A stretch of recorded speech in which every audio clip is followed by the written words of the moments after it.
What's up, Guardians? Profane here. Thanks for checking out the video. Today we're taking a look at an incredible new Warlock build that is damn near indestructible and super fun.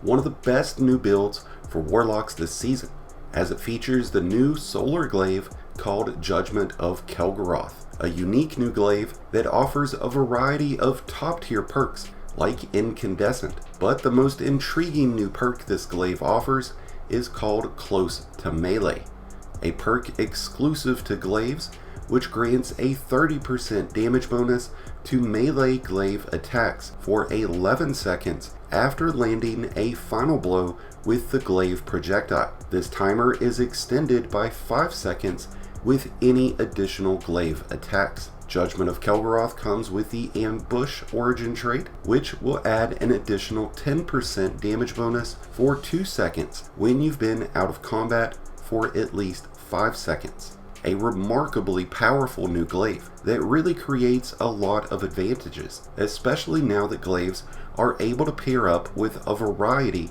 of exotic armor, like the two that we'll be discussing in today's video. First off, the Karnstein Armlets, which come with the intrinsic trait called Vampire's Caress, a trait that restores your health by 50 health points after defeating an enemy with your melee. Vampire's Caress will continue to provide 30 health points every second for 8 seconds, and can be refreshed with another melee kill. Since the benefits of the Karnstein Armlets are extended to glaives, this is going to provide a significant boost to survivability, as every glaive kill will restore health while reaping the benefits of the bonus damage provided by Close to Melee. The second exotic that will pair up wonderfully with the Judgement of Kelgorath is the Winter's Guile. These exotic gloves come with the intrinsic perk called Warlord's Sigil, which provides a stacking 5-second damage bonus to melee damage after defeating an enemy with a melee. This damage bonus starts at 55% and can max out at 275% bonus damage, which will stack on top of the damage bonus that Close to Melee will provide. While the overall boost to melee damage is very delightful and will certainly help at chipping away champions and bosses, I find that for the best survivability in in-game content, the use of the Karnstein Armlets provides the greatest success. Whichever of these exotics that you choose, you'll have the added benefit of becoming Radiant, which provides another damage boost to solar weapons of 20%, stacking on top of any other bonuses. To become Radiant, we're using Ember of Torches. Striking an enemy with your charged melee attack, either Celestial Fire or the Snap, will make you and your nearby allies Radiant. This will not be triggered from glaive attacks though. You'll have to use the actual charged melee. Since we're using Ember of Solace, the duration of Radiance and Restoration effects will last for 12 seconds instead of 6, which can really make a big difference. By using Ember of Benevolence, whenever applying Cure, Restoration, or Radiance to allies, you'll get a boost to grenade, melee, and class ability energy of 200% for 6 seconds. The final fragment that we're using with this build is Ember of Tempering, which complements the use of the Karnstein Armlets very nicely, as it grants health recovery after defeating an enemy with a solar weapon. This can stack up to 3 times, providing 10 points of recovery for 8 seconds for each stack. While Ember of Tempering is active, all weapons will receive a 20-point boost in airborne effectiveness. In terms of the aspects that we're using, Touch of Flame will give us an additional burst from our fusion grenades, and Icarus Dash will provide improved mobility. While Heat Rises can provide some unique benefits, it doesn't really mesh very well when using a glaive.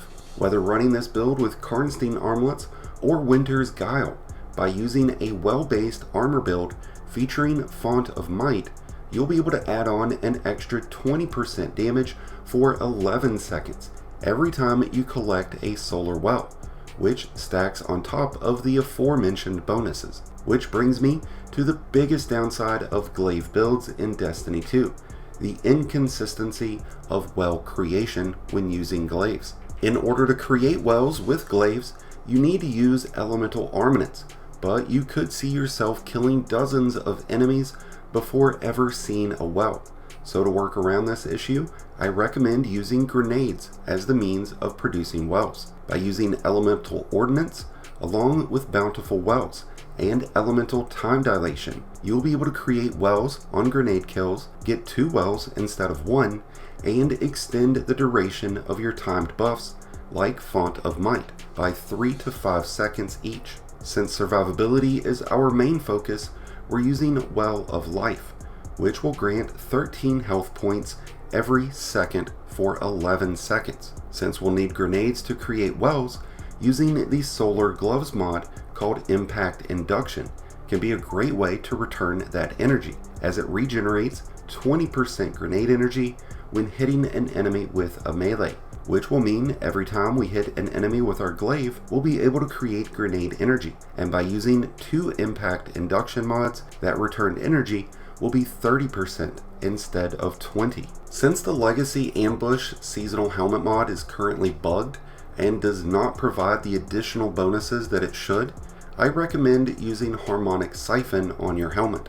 This way, when getting rapid kills with Judgement of Kelgorath, you'll create orbs, which you can then use the Solar Legs mod called Recuperation and Innervation to get both grenade and health energy back when collecting those orbs. The Arc Helmet mod called Hands On will be a great way to get your super back quickly, as melee kills will regenerate additional super energy. But since close to melee requires a projectile kill from Judgement of Kelgorath, I recommend using a Glaive Finder mod instead on your helmet. The final mods that we'll discuss today are exclusive to the Season 19 artifact, but Solo Operative and Weekend Clear are 2 amazing top tier mods to add to any build, pending the circumstance. Solo Operative will provide you with a 15% bonus to all damage when you are by yourself, but when in a team setting, using Weekend Clear with a grenade launcher can provide some immense benefits, as hitting an enemy with a grenade launcher will reload your stowed weapons and weaken the enemies, causing them to take 15% additional damage. This can create some massive DPS opportunities when pairing Judgement of Kelgorath and Winter's Guile up with grenade launchers like Witherhoard, Parasite, Anarchy, Wendigo, or many others. So if you haven't given the Judgement of Kelgorath a try yet on Solar Warlocks, well, you have got to do so, because this build is absolutely amazing, it's fun, and so very indestructible. And with that, we've reached the end of today's video on this indestructible Judgement of Kelgorath Warlock build. Let me know your thoughts on this build in the comments below, and let us know what build you've been rocking out this season. Thank you as always for checking out the video. If you enjoyed and found it helpful, then please be sure to hit that like button below, along with the subscribe button if you're new. Both are greatly appreciated and both really do help support the channel. If you're a new Light Guardian just starting your journey, or a battle-hardened veteran just looking for a new home, be sure to check out the Discord link in the description below and join one of the greatest communities in all of Destiny. And until next time, Guardians, this has been Profane, wishing you all some happy hunting.